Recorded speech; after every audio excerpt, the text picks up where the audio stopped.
Yeah. Look, man, we here.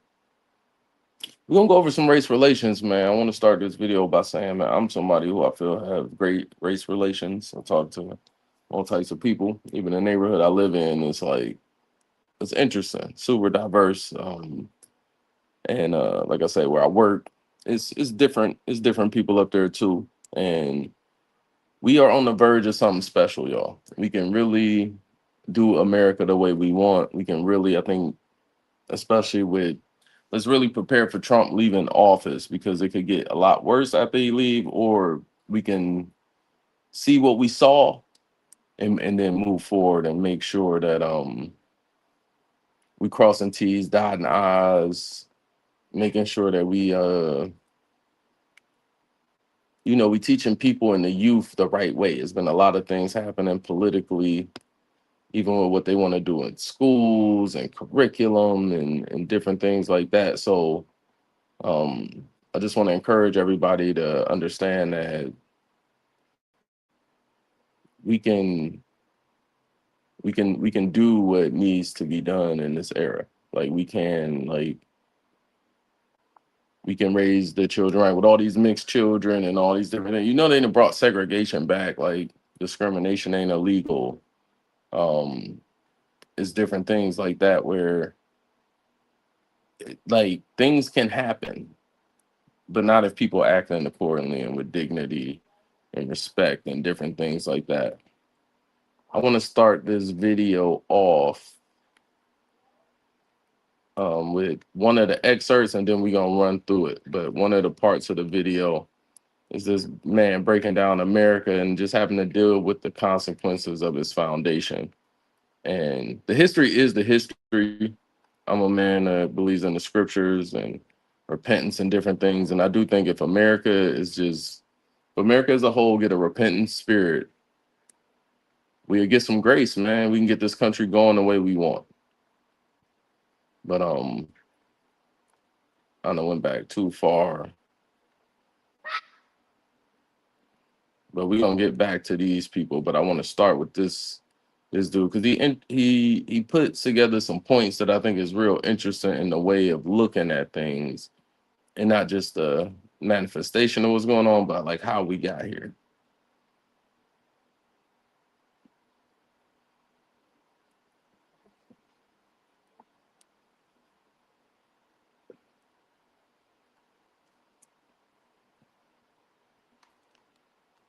Oh shoot, I ain't even. To judge us, right? I want to be very clear when I say this. What we're seeing occur in this country is the result of what has been allowed to happen in this country for centuries. Racism is a tenet foundation of America. Greed is a tenet foundation of America. This idea that, oh, we were never evil, we were never wrong, we were never this, that, and third. You can't say that you were founded on biblical principles when you had to amend the Bible in order to get away. We could also say that America was founded on terrible principles because it was made for white men and white men with money. And every year since then, those same elites or those same people in that same economic class have been doing everything they can to solidify their position while also solidifying you as the working class. Think of the caste system that you learned about in social studies in 5th grade. You got the lords and you have the serfs, and that's what they're trying to reinforce again. So ultimately, what we're seeing occur in the world with COVID, with hantavirus, with all of that, none of that is a quote unquote judgment from God. Consequences of our greed, consequences of our actions. What did you think was going to happen to the sicknesses that we have when you're not looking to cure a disease? You're not looking to cure anything. You're only looking to prolong the life of the person suffering. What did you think was going to happen when you allow foreign powers to be able to pay your politicians to create laws and government? What did you think was going to happen when having money makes you untouchable by the law that has been written? This isn't God's judgment. This is the consequences of the actions of the people who founded and have been running this country since its inception. What God did in Egypt was him reaching out his hand and actively making something happen, right? What we're seeing now is the further perversion of what has already been corrupted by us. Sickness and disease, cancers, all those things come because we're letting people dump stuff in our water, dump stuff on our land, dump stuff in the air, and that is getting in our What y'all bodies. think? Is he cooking? Is he cooking? I know he in the room by himself talking, but is he cooking? Is he cooking, y'all? I don't know. I think he might be cooking. Hold up. Causing all these different ailments. And then if you think radiation is only affecting us and not affecting these viruses to mutate, you're out of your mind. We've effectively pushed God aside everywhere and used him as a banner only when it serves us. And we honor him with our lips while our hearts are far. We really want God to actually make a change and actually use his hand to do. Guys, we're the problem throughout history. It's us. We've just been brainwashed to think we're the good guys, but we're not. Who invades all the other countries? Who steals other people's lands? And no, I don't have self-loathing or collective guilt. It's just a realization that we've been brainwashed and the world's slowly waking up. Your ancestors did this to you. Your own ancestors, your ancestors and your leaders today, your media today, your schools today. Like I said, recognizing and acknowledging the reality of what your ancestors really did and what they really were. And yes, who they really worship, understanding that is just the first layer. And as soon as someone accepts this reality, that layer, they just accept that. Then they'll jump immediately to, well, how do we make a change? I'm not like my ancestors. Isn't that good enough? How do we make a change so that we can avoid these negative? Because they haven't accepted that second layer, that most important second layer, which is that the consequences cannot be avoided, cannot be evaded, cannot be resisted, and cannot be divided. The punishment is way in America. Like I said, at least one element of that punishment is madness. This is the toll of your history. That's what this is. This is the devil taking his due.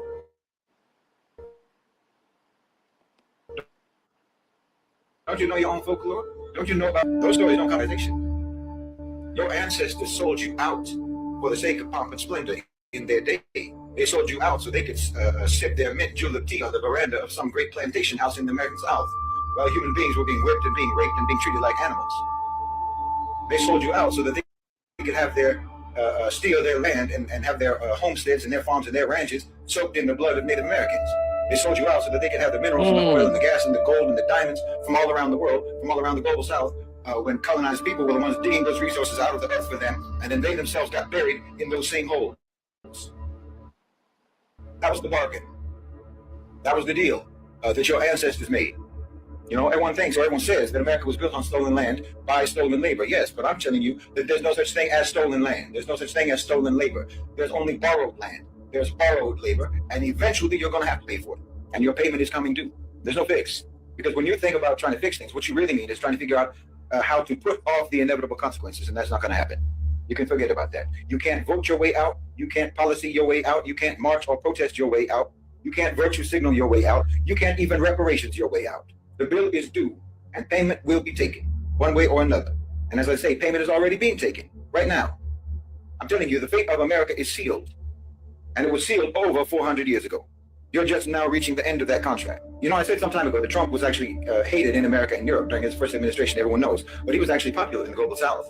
Around the rest of the world, people liked Trump. Arabs liked him, Asians, Africans, South Americans, generally speaking, he was actually popular with the countries in the global South. Even China likes him, despite the performative rivalry. And I'll tell you why. Because we all recognize that he is the embodiment of the devil's due. Trump being appointed over the United States signaled to the rest of us the end of American empire. I don't blame him for that. Like I said, it isn't happening because of Trump. Trump just proves that it's happening. Hello guys, welcome once again to the channel. I hope if you're watching, you're having a great time. Now, right now, you get to see that many white Americans are waking up to the reality that they have been the problem. It has never been about black people. It has never been about immigrants. It has always been about them. And that is what they're starting to say. Remember that for many years, there are a lot of propaganda that white Americans have been fed. They've always been told that the problem in the world is that we have immigrants coming to America to take up our jobs, to kind of infiltrate our country and take over. Yet, if you try to look at the available data, you will get to realize that all this time, black people have never done anything bad to white Americans. And also, you learn that even minority groups have never been that intrusive in the lives of white Americans. So why is it that white Americans have this problem of appreciating or acknowledging the role that other groups of people within their existence are doing or are contributing to their own living? Because you realize that right now, It is when they have started learning that America cannot survive without Black Americans. America cannot exist without Black Americans. And this is affecting how they're relating with everybody else. Remember, they knew that for Trump to get into office, he will deal with Black people and sort out the problem, which according to them, they were told it is Black people. So that problem right now is unsolvable because they are learning that all the presumptions that they have had about what Black people are doing to America are not true. It is whites who have meted violence on other people globally. They are the ones who have colonized other nations. For example, in Africa, you realize that Africa was colonized by white people. It was not colonized by any other race, but whites only. The people who started the wars that we see, are they Black people? Are they people of color? Many of them are conducted by white people. So whites are starting to realize that the problem to this world is not the existence of minorities, as they have always been told, but it is solving the software issue that is affecting their moral fabric. So I've come across some clips about white Americans starting to come to this reality and openly saying that this system that they supported is seriously failing them and they wish they would change it. I want you to watch it because I've compiled a series of clips that are quite interesting. Watch it till the end, then you get to see what I have for you at the end with my final commentaries. Let's dive in. Nothing is going back to normal. I need us as Americans to fully grasp that nothing is going to go back to normal or be the same after this. Some things are irreversible. A lot of Americans have this mindset that once Trump is over, things are going to reverse, and that isn't true. If Trump gets us into a global recession, if not a global depression, you're not going to fix that in a matter of 4 years. It's going to take possibly a decade. Do people forget that the Great Depression lasted for 12 years, from the stock market crash in 1929 until the start of World War II? That's 12 years. Are people aware that when the oil embargo of the 70s happened, it wasn't until the 80s that things got back on track? So if we're going to have an economic downturn, a severe economic downturn, especially with the petrodollar declining, it is going to take years, if not over a decade, for things to get fixed or corrected, if ever. It is your mistreatment at the hands of white people that has caused God to send down his judgment on America. Now you, in your silliness, are so forgiving. White folk ain't even asked for forgiveness. I want you to hear me. White folk haven't even acknowledged that they did you wrong. They have not repented for what they did to your fathers and what they're doing to you and what they plan against your future. But God knows their thoughts, their plans, and because he knew them before they came into existence, he planned their destruction before they were born. America is going to collapse, and it might not be today, but we definitely don't have 50 more years. It doesn't matter if Trump leaves office today. It doesn't matter what politician gets into office, because you can't put a Band-Aid on what was built broken. Putting a different politician in office is only delaying the inevitable. There are foundational flaws built within inside the system. And no one wants to admit it, but most of it has to do with institutional racism and slavery. We built our entire economy off of free and cheap labor.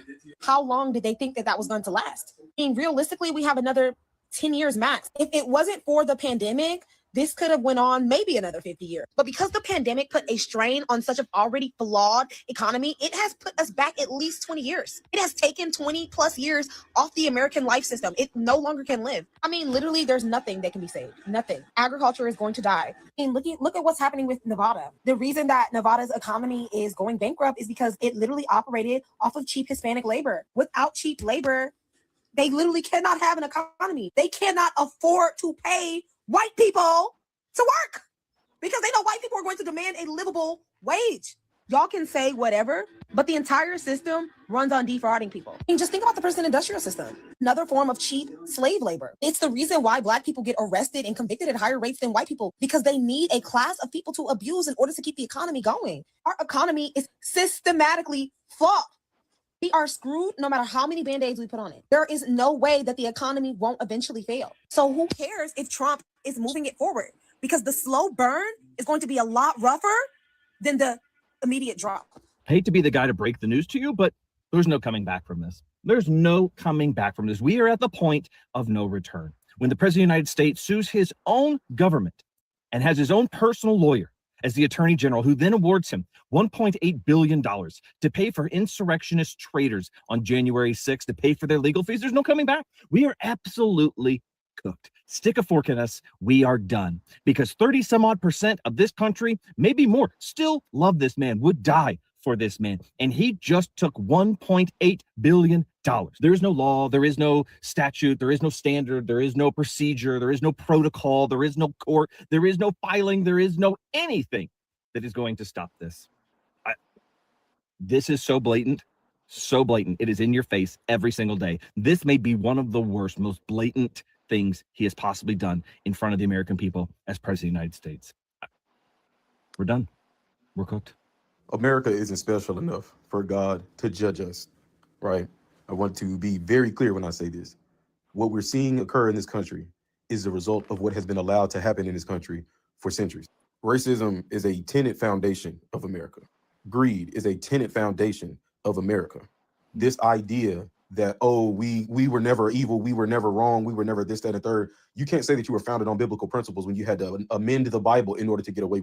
We could also say that America was founded on terrible principles because of the amendments. It was made for white men and white men with money. And every year since then, those same elites or those same people in that same economic class have been doing everything they can to solidify their position while also solidifying you as the working class. Think of the caste system that you learned about in social studies in 5th grade. You got the lords and you have the serfs, and that's what they're trying to reinforce again. So ultimately, what we're seeing occur in the world with COVID, with hantavirus, with all of that, none of that is a quote unquote judgment from God. That is the consequences of our greed, consequences of our actions. What did you think was going to happen to the sicknesses that we have when you're not looking to cure a disease? You're not looking to cure anything. You're only looking to prolong the life of the person suffering. What did you think was going to happen when you allow foreign powers to be able to pay your politicians to create laws and government? What did you think was going to happen when having money makes you untouchable by the law that has been written? This isn't God's judgment. This is the consequences of the actions of the people who founded and have been running this country since its inception. What God did in Egypt was him reaching out his hand and actively making something happen, right? What we're seeing now is the further perversion of what has already been corrupted by us.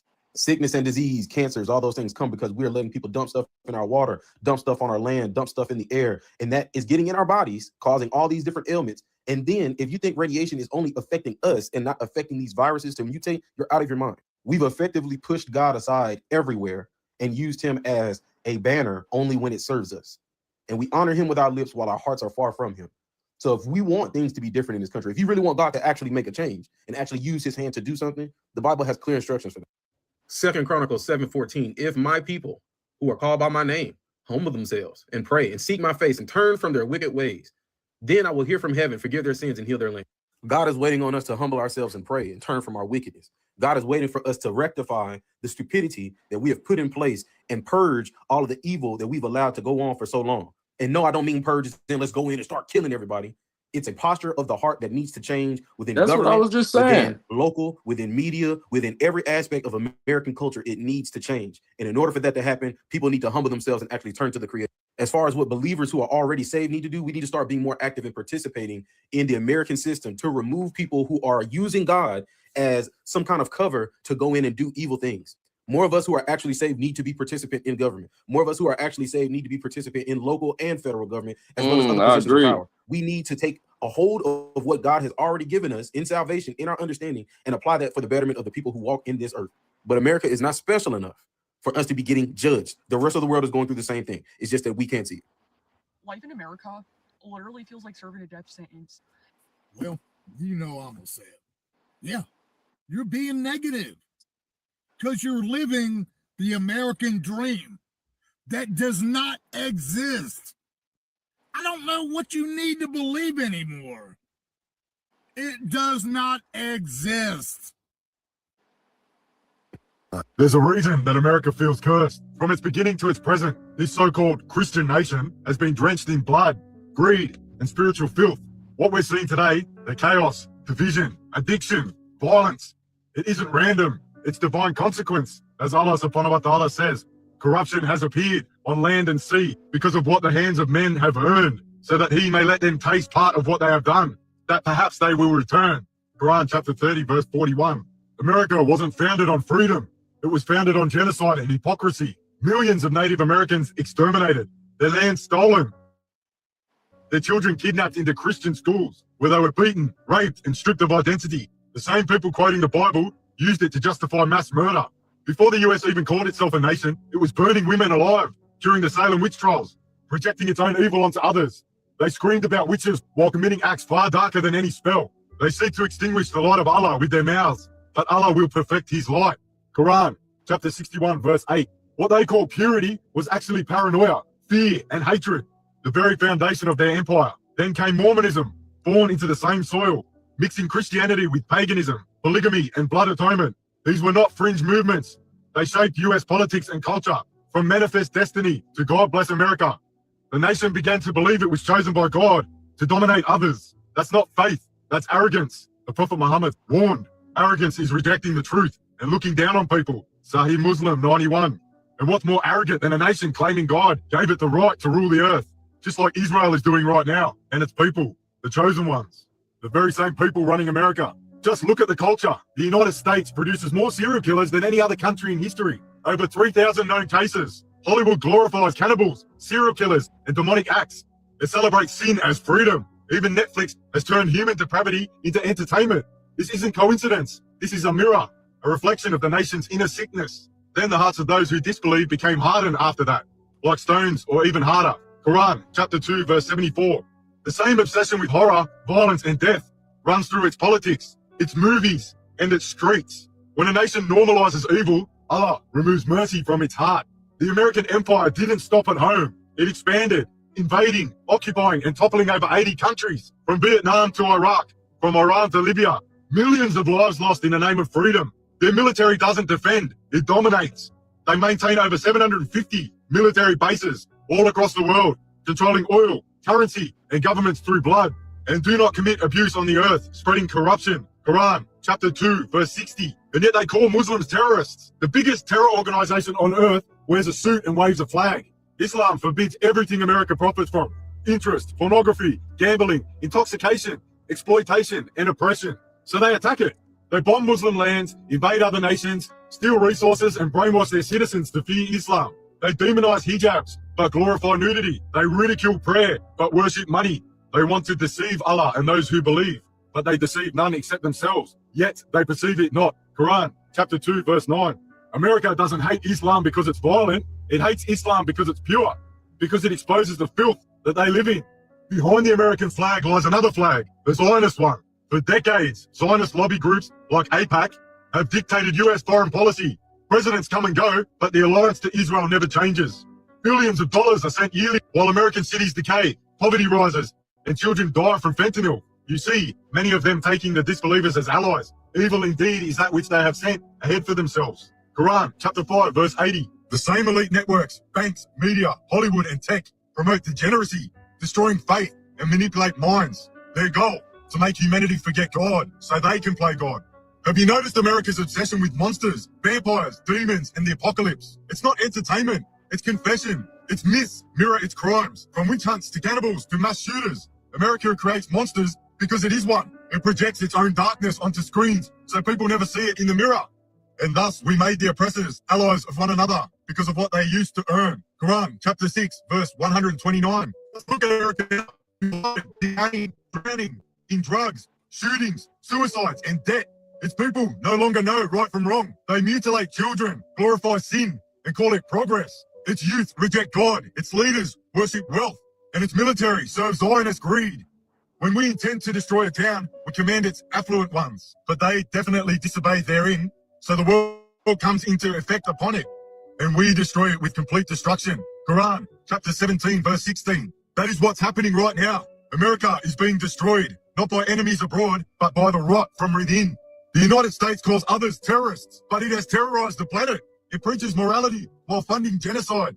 It claims to defend freedom while silencing truth. It builds idols of liberty while worshipping satanic systems. And every empire built on blood ends the same way. Rome, Babylon, Pharaoh, and now Washington. Do not think Allah is unaware of what the wrongdoers do. He only delays them for a day when eyes will stare in horror. Quran, chapter 14, verse 42. America's downfall is not political, it's spiritual. The curse it unleashed upon others has come home. You cannot mock God, slaughter nations, and poison the earth without consequence. The land cries out, the blood speaks and justice is coming, whether through history or through divine wrath.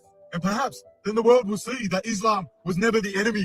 It was the truth they feared all along. Assalamu alaikum wa rahmatullahi wa barakatuh. Peace and blessings be upon you and your families. Hello guys, welcome back. You've heard how white Americans are speaking, and also the belief that some black Americans have over this relationship between blacks and whites.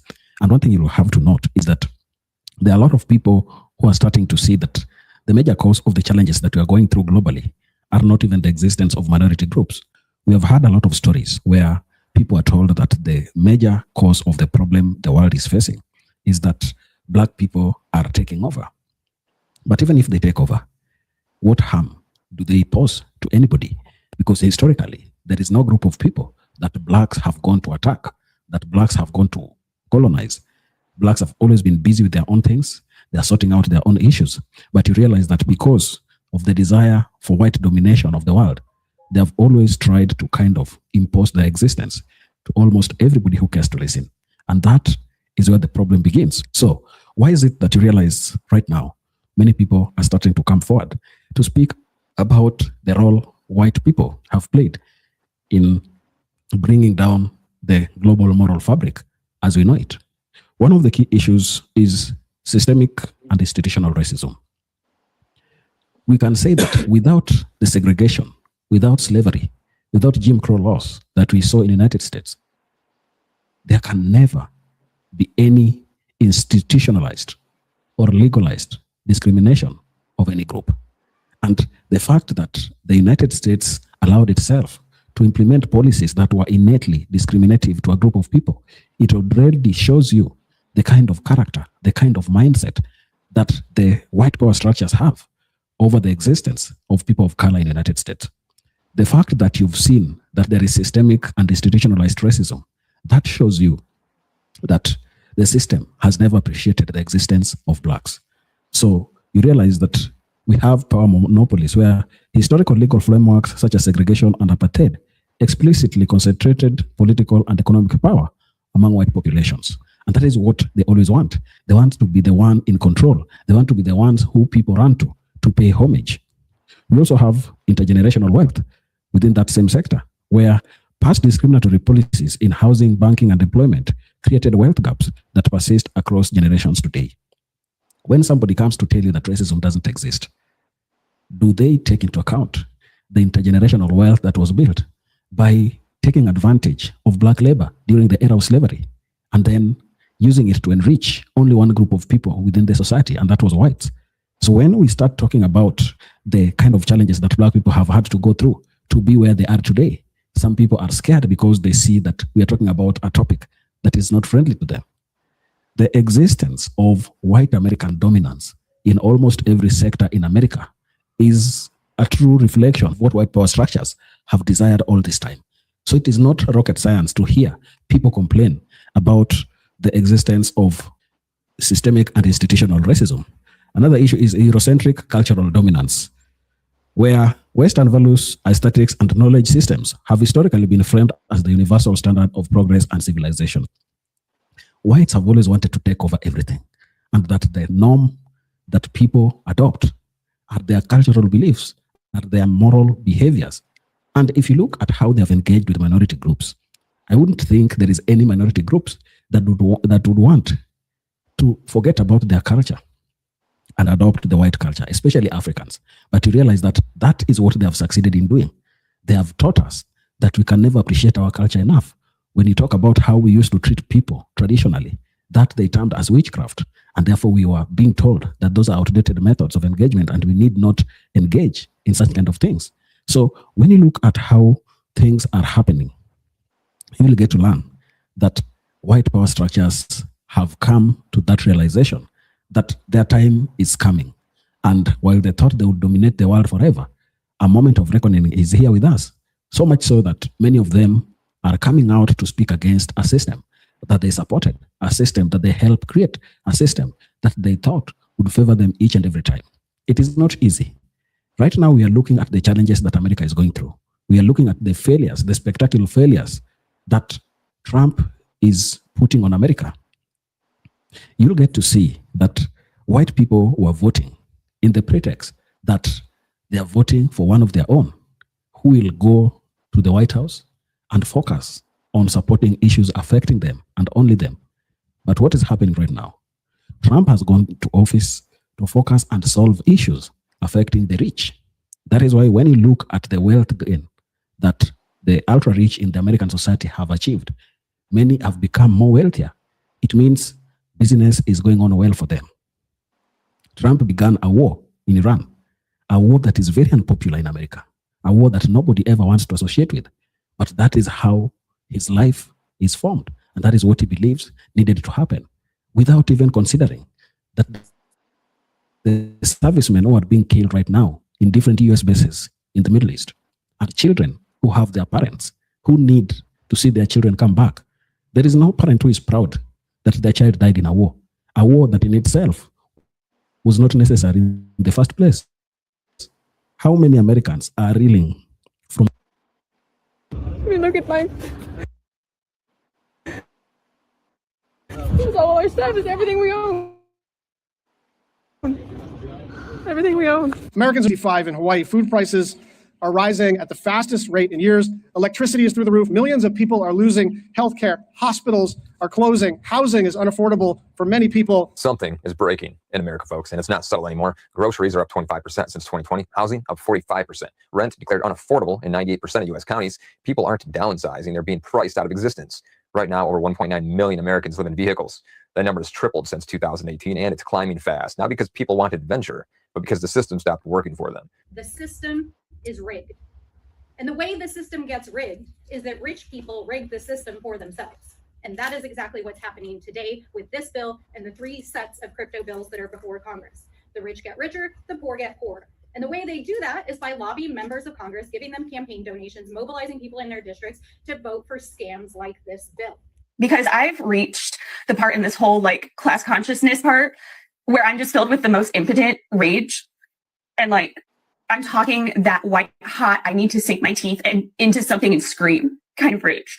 Because what do you mean that it never had to be this hard for us?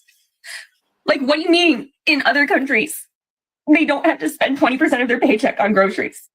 What do you mean in other countries, everyone can own homes because they're not paying $2,000 a month in rent, or that their mortgages aren't like their entire paycheck? What do you mean that people in China work one job and they don't even work 40 hours and they can easily afford their life? And then I'm over here working 60 hours a week, just me as a single parent, to like barely make ends meet, and I'm penny pinching every single second, and like there's so much of life that my kid misses out on and I miss out on because of money and like work and no social support net. And you mean to tell me that it didn't have to be like this? They keep us in these chains on purpose, and it never had to be like this. Like, I did everything right. I went to college. I had to drop out of college to take care of my mom when she was sick because, again, no social services, like no safety nets. My dad worked his whole life and died and left everything to my mom. My mom was disabled and she lived on credit, and like she barely made ends meet, and she did everything she was supposed to. And I did everything I was supposed to. And it just keeps getting worse. It was never supposed to be like this. And I'm so angry that it is. Because what do you mean? I've spent so much of my life working so hard to scrape by. And it never had to be like that. My suffering was at the expense of someone else becoming wealthy because they could. And I am so angry about this. It can't stay like this. It doesn't have to stay like this. We can't have nice things because of your racism. And they are sick. They are learning that Americans have been living in squalor. White people are sick. They are learning that for 400 years, Black people lived in slavery. They are realizing that they are too slaves. They are sick. They are twisted. Listen, when Donald Trump came out and said, why do we keep getting people from these shithole countries? My response was, bitch, America is the shithole country. And white people are learning the truth. Hello guys, welcome once again to the channel. I hope wherever you're watching, you're having a great time. Now, we have seen how Americans are currently going through some of the hardest times they've ever been through. But this is specifically to white Americans, because when you talk about the circumstances under which blacks have lived in America, you'll get to see that they've been through worse situations than what is currently happening. But white Americans currently are the ones who are crying. They are looking at their economic prospects, and many of them are worried where they will find their next meal, because affordability is a thing of the past. For them, nothing is affordable. Housing is a problem. Many of them have turned away from renting spaces, and they have gone to their vehicles, and their cars have turned to be their new houses. It is not easy among them. But one thing that black people are speaking about when it comes to this entire situation right now is that they have always been warned many times. And white Americans have lived a life not knowing that America is a place where people are struggling to survive, mainly because the government was having certain bailout programs that was specifically targeting white people. And therefore, people of color or blacks, for example, were not getting the advantages or the benefits that some of these people were getting. It is for this reason that you realize that it is now that white people are realizing that America is an unequal space where the rich are the elites and the poor are everybody else. You know, when they have been fed for many years about how black people are the problem of America and that they need to sort out a situation that really favors only whites, but with Trump, who is their president of the America First agenda, he talked about making America great again. He talked about making America a white nationalist nation where interest and conservative values of white people are the ones that control the entire country. They talked about how America is not a welfare state where they need to help immigrants and people of color. And when you kind of try to analyze the current situation that many Americans are living in, you get to see that most of them were just duped. They didn't know or they didn't understand the kind of challenges people within the minority are going through.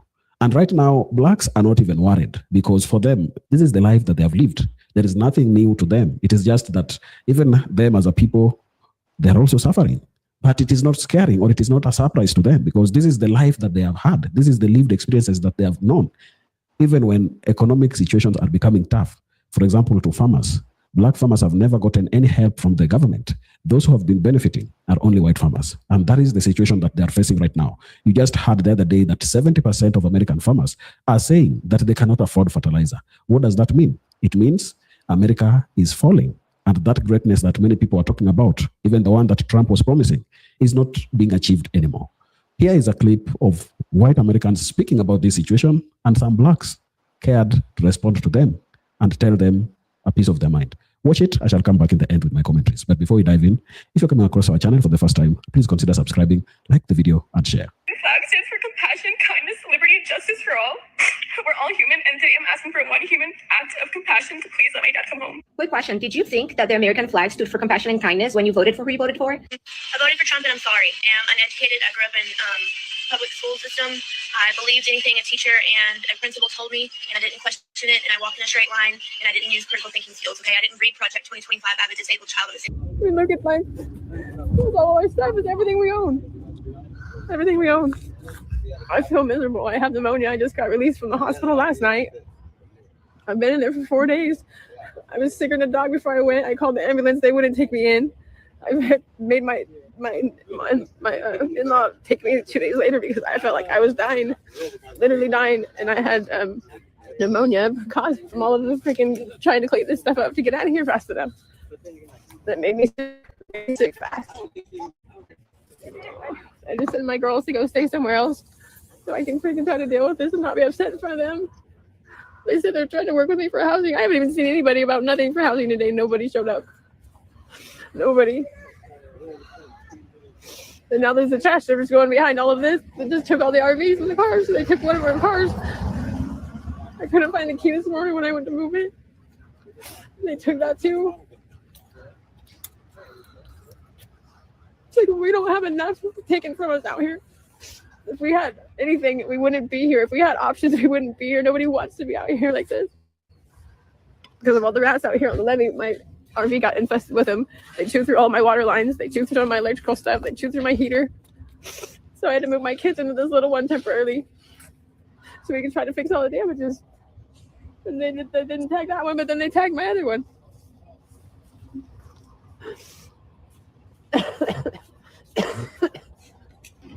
I need to go lay down. I'm so sick.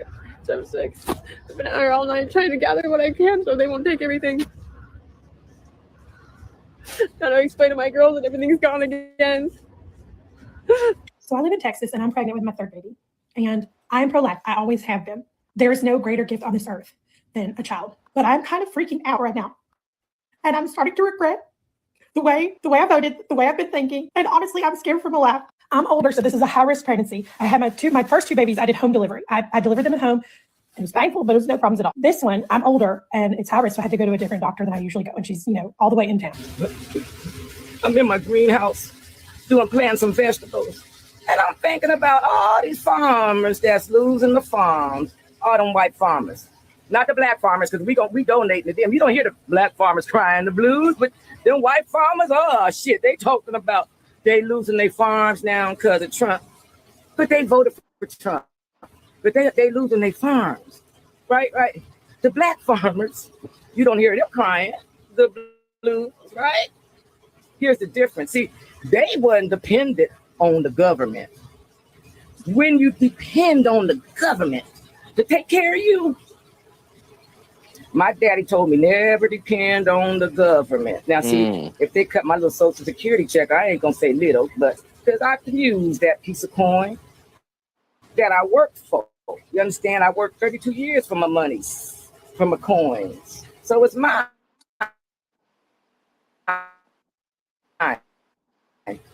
But I didn't depend on the government. I can't even say I feel sorry for you. But this is what I'm going to do. Look here, people. Let me tell you something. Oh, look at here. This is going to be some good eating right here. You understand what I'm saying? Look here. I just grow my own stuff. Look here. That's what I'm doing right there. Yeah. So I ain't worried about the white farmers losing their farms. Listen, that's crazy because I'll be growing my own stuff, like making my own soil and all that. Like, it's crazy, man. We're going to let this rock a little bit longer. If you're over on Twitter, please hit the repost. If you go over on YouTube, you can comment. You can still comment on Twitter. But real race relations, man, we just trying to put together proper America, man. I'm tired of seeing the hate, tired of seeing the bull. Let's come together. Let's network, make bread. You know what I'm saying? It ain't completely... I ain't even going to get into that, man. Let's go. Feeling sorry because they voted for Trump. You get what you asked for. You asked for the tariffs, you got them. Americans are struggling to get by. Gas is at $4.55 nationally, $5.65 in Hawaii. Food prices are rising at the fastest rate in years. Electricity is through the roof. Millions of people are losing healthcare. Hospitals are closing. Housing is unaffordable. And everything from clothing to electronics costs more because of the tariffs. And what the Republicans are telling the American people now is not that there's not enough money. There is enough money, apparently, for a ballroom. Apparently, there is enough money to quadruple the size of ICE. Apparently, there is enough money to spend $1 billion a day on a regime change war of choice. There is enough money. What they are telling you is that there's no money for you as an American. And that's what we're fighting against. What they are telling you is that they want to enrich their friends and do escapades in Cuba and Venezuela and Iran and everywhere except your community, your kitchen table, your family. And that's why we're all so united in fighting this ridiculous proposition. So I go through months or years trying to get help. My insurance company is willing to pay for me to go get treatment out of state. And every time I get a call and they tell me, sorry, we're no longer taking out-of-state Medicaid. And I'm like, okay, so what am I supposed to do? Because I literally can't, I have nowhere to go. There are no places for me to go. And then I asked her, okay, so what is it out of pocket? And she said, oh, we're not allowed to do out of pocket if you have an insurance. So you won't take my insurance and then you won't take my fucking money if I'm going to pay out of pocket. How does that make sense? I'm so tired. I'm so tired. I'm so tired of this. I don't understand how the system could be like this. I don't understand. Like, I'm just literally crying on the phone and the lady's like, well, I don't know what to tell you. You could call this person. And I was like, she was my doctor previously and she couldn't help me. That was one of the reasons why I was referred to go to Jefferson in the first place. So now I don't know what I'm going to do. What's up, America? I want to talk about the cost of living and how everybody is struggling in America. Now, I know we all keep waking up every day and we all try to make ends meet and we try as hard as we can. Because if we don't, we're going to fail. We have a family. We have to survive, right? If you haven't noticed, it's getting harder and harder to live every single day. Month over month, the costs are going up. It doesn't matter if it's utilities or water or food or gas. Somehow, some way, no matter the season, they find a way to fuck you. Corporations raise prices. They price gouge you on purpose seasonally, and we're falling for this shit because we don't have any choice. Well, I want to have a choice. I want it to go back the way it was before they were fucking us worse than ever in history financially. I don't mind making money. I don't mind making profit, but you're making obscene amounts of profit simply because you hate your customers. You even mock them the fact that you're taking advantage of them. And in many cases, you're getting the money, but you simply don't deserve it. You're not providing a service where it's worth it. Even shit like arcades and mini golf and fucking mountain coasters have doubled or tripled in prices. And it's the same shit. It's not like it's any extra cost. You're just fucking people for fun. Like I said, I don't mind making money and I don't even mind making a good amount of profit, but you can't fuck everybody. Something very clear. The reason a lot of people don't have empathy for the I Left MAGA crowd is because y'all are still trying to rewrite the story. And guess what? We're not buying it. You want people Please to believe repost this, groceries, reshare this. better This is jobs, real tax American breaks. thoughts about what's going on in the country right now. You voted for a feeling. And let me say the part people dance around. You weren't tricked. You agreed. You agreed with the tone. You agreed with the direction. You agreed until it started affecting you. And that's the part people don't want to say out loud, because now it's, he lied. We didn't know. We were misled. No, people told you over and over again what this was. Not quietly, not subtly, but out loud and in your face. And every time you dismissed it. Things like, he's not serious. He's just talking, or it won't actually happen. So let me give you another line you might not like. You didn't leave MAGA.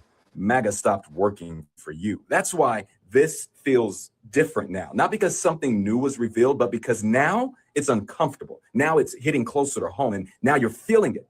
And suddenly you want grace. You want understanding. You want people to separate you from it. But that's not how this works. You don't get to help build something, defend it, excuse it, normalize it, and then step away from it like it had nothing to do with you the second it stops benefiting you.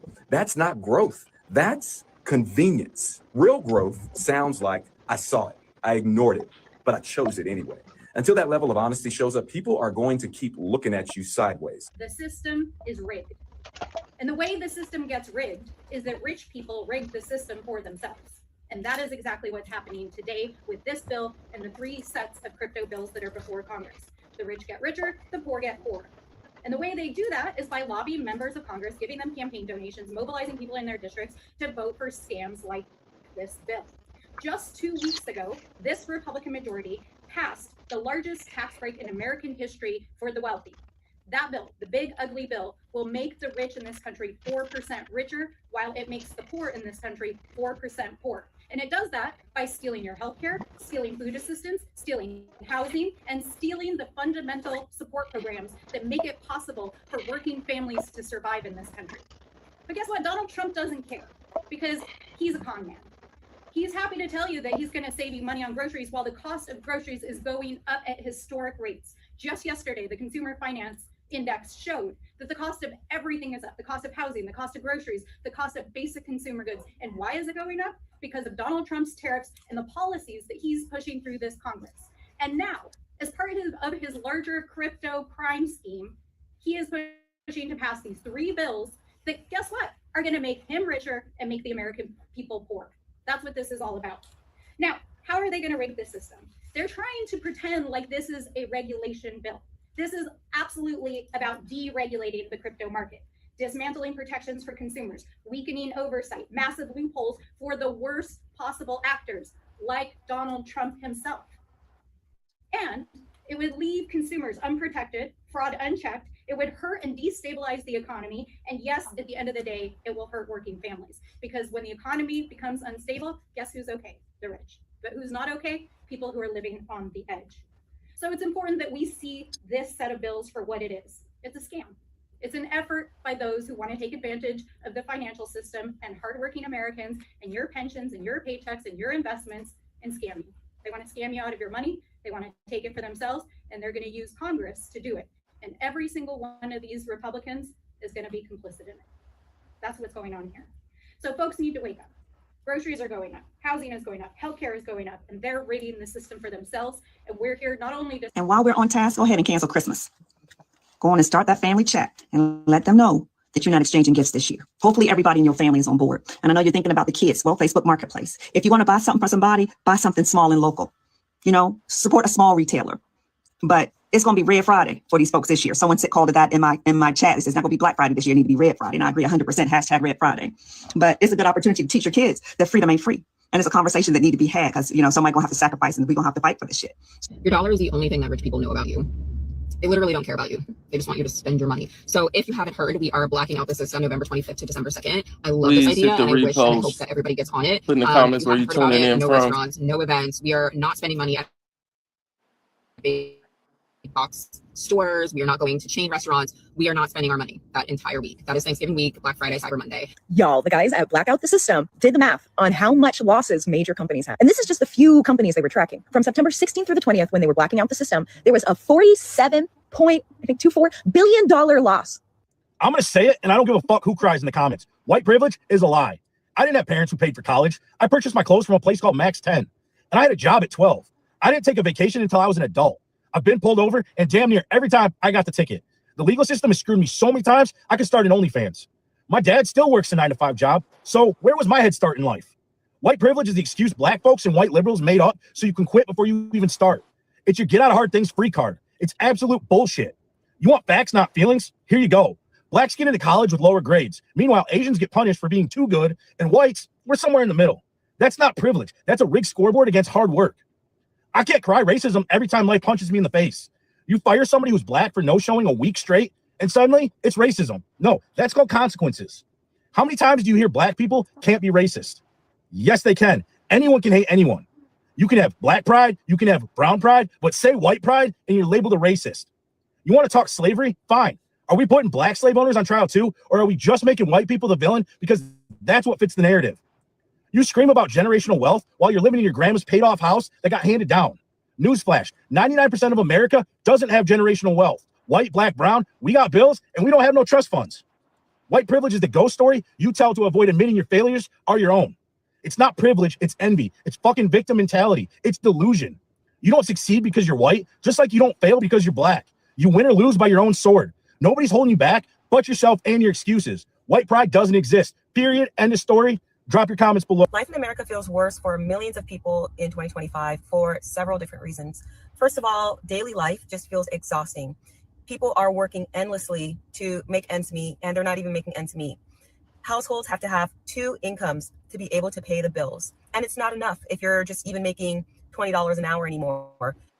People that are making 6 figures are saying that they're having a hard time. Now, where you live does have a lot to do with that. If you are in the city, if you are more rural in the country, are you in a very expensive state? Are you in a cheaper state? We live in a cheaper state because of this reason. We decided to leave Texas in an area that did have a pretty affordable cost of living, but we decided to move to Oklahoma because it's even cheaper to live here because of this reason. And you have to make changes like that right now. People are needing to vote with their feet.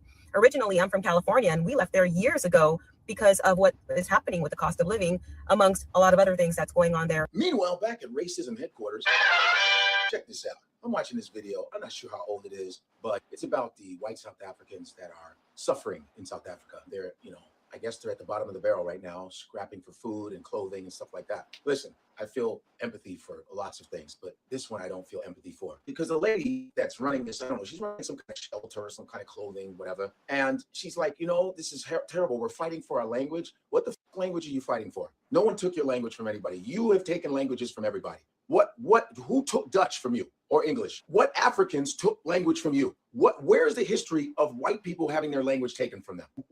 Tell me, give me a source, all right? Who has ever taken white people's language or culture if you have one? Who? Ask the Native Americans, ask the Aborigines of Australia, ask Africans. What? Anyway, she goes, there's no balance. We need a balance. A balance? You mean you're not in charge as much as you were before? You're still running South Africa. There's not a balance because what? Black folks are getting out of their situation slowly but surely. There's not a balance. You don't even belong there. When did you get there? The Dutch got there in 1652, and it was founded by some dude named Riebeck or some Jan Riebeck motherfucker. He founded some. that people were already there. Oh my God. And then the English took over around the 1700s or something.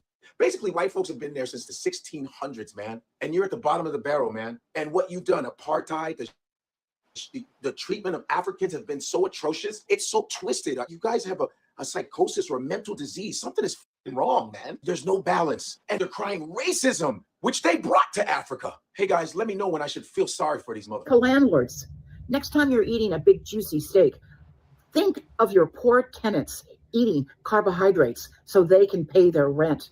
Yeah, that's what they're eating. I worked at a food bank for the last couple of months. It's really depressing down there. Just lower the rent if you can.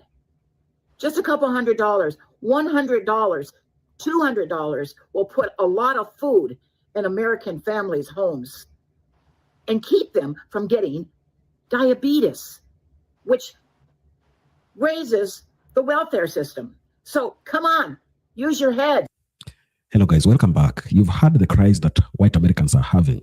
But one thing we have to say is that the complaints that they have do not really warrant any consideration from black people, because blacks have been very equivocal in terms of how they tell them about the challenges that they may face when they control decision. Trump was a misnomer. He was a problem from the onset. And any sane person who cared to really evaluate the capabilities of the presidents that America are getting, they will not go and elect Donald Trump. So right now you see that many Americans are starting to compare the economy in America with other nations. For example, that lady who was crying spoke about how in China, you only have to work one job and less than 40 hours a week, and you have whatever you need. You'll be able to afford everything. But in America, you have to shuffle between jobs. It tells you that the economic blueprint that President Donald Trump planned to come and implement seems not to be working. It's like the agenda that he had for America is not really coming through. It is not something that anybody can think it can be salvaged any easily. One thing you realize with Trump is that much of the decisions that he has made, many of them have been favoring his billionaire friends.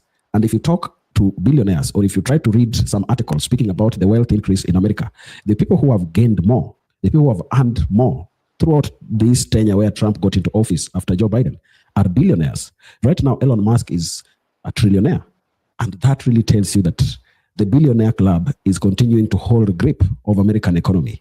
And there will be no day where these ultra-rich people will start looking at the American society and say that we need to now decentralize our wealth so that the gap between the top rich and the poor can reduce. They will never do that.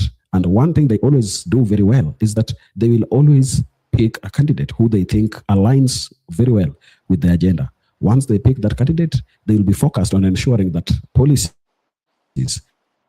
that promote and protect their capitalistic agenda will always be implemented at all times. Trump got into office with a very, very good promise that he was coming to be the American savior economically. He was coming to sort out the problems that America has been facing. He was coming to eradicate some of the dirty games that white elites have been doing in America. Little did we know that this is a guy who has been in this billionaires club. He has never known poverty. He doesn't know how to be homeless. And therefore, he cannot really resonate well with that life or the lived experiences of common America down in the streets of New York. He will never. Because the life he has lived is life of opulence, life of extravagance, life of showbiz, where money is the thing and money is the currency of engagement. He has never known poverty. So when you try to elect such kind of a person who hasn't struggled through his life, do you expect any change? Do you expect any positive outcome from the policies he's going to implement? He spoke and he got into the hearts of many people in the suburban areas. And you look at rural America, many people voted for Trump, knowing that this is the savior that America needs. But after his election, we are starting to see that even those who voted for him, some of them have started switching parties. Yes, they have started switching parties. They're saying they will never vote Republican again. Many old Republican supporters look at Trump and ask themselves, who did they elect? Is this the guy that came speaking to us that will come and drain the swamp? Because the swamp that he promised to drain is filling up every day. It is becoming more swampier and muddier. There is nothing tangible that America can be proud of under Trump. Remember also that Trump promised to be that president who is going to bring peace to the world. He was the peace president that would not allow any war outside America. he would not allow America to go and engage in a war that does not profit it. But what are we doing now? You realize that Iran is an ongoing issue, and things are not even promising to be easier any day soon. They have tried each and every day telling us that we are nearer to making a deal. The deal is being signed. We are nearer to a deal, but they don't quite arrive to the conclusion that can give the world the peace that it needs. And that war has even worsened everything because gas prices have been on the rise, higher than even during the era of COVID. So you look at what is going on right now, and you have to be scared as an American. You have to be worried whether whatever you're doing, whatever you're engaged in, is a thing that is really profitable. Because how can a government that promised to come and save Americans from high cost of living be the same government that engages in activities or programs that make America harder for common people? It doesn't really become any logical. You don't understand why Trump had to go and invade Iran. That was the war between Iran and Israel. Does it mean, because people have started saying that it could be, that Israel is the one controlling US? Does it mean that without US, Israel does not exist, or without Israel, US does not exist? There is a kind of relationship that is becoming very strained between Israel and the United States, because you look at how this war is having a low approval from the Americans, and you wonder where Trump got his advice from. Because when you look at the experts who have been speaking about this war in Iran, many say that Trump was warned against going in, was warned against invading Iran, because this is something that different presidents have always been told to go and invade Iran, but they've avoided it because it is an unnecessary war. Trump was the one guy who didn't want America to engage in any war. If you look at some of his past posts on X, you'll get to see that this is a guy that automatically did not want anything to do with wars. But right now, as the president, it seems he has forgotten the ideology that he held for a very long time, blaming even Barack Obama before he made a deal with Iran. He warned and said that Barack is looking at strategies or ways that he could go start a war with Iran to boost his approval rating. So this entire situation is a creation of the white people. They created it, and as we say, when you make a bed, you have to lie on it. So they are reaping the benefits of their decisions, and I guess it is not really right for them to be crying for us and telling us that they are going through a lot, they need some help from us. Share your thoughts in the comment section. If you're coming across our channel for the first time, kindly consider subscribing so that every time we post a video, YouTube automatically notifies you. Thank you so much. Let's meet on the next one.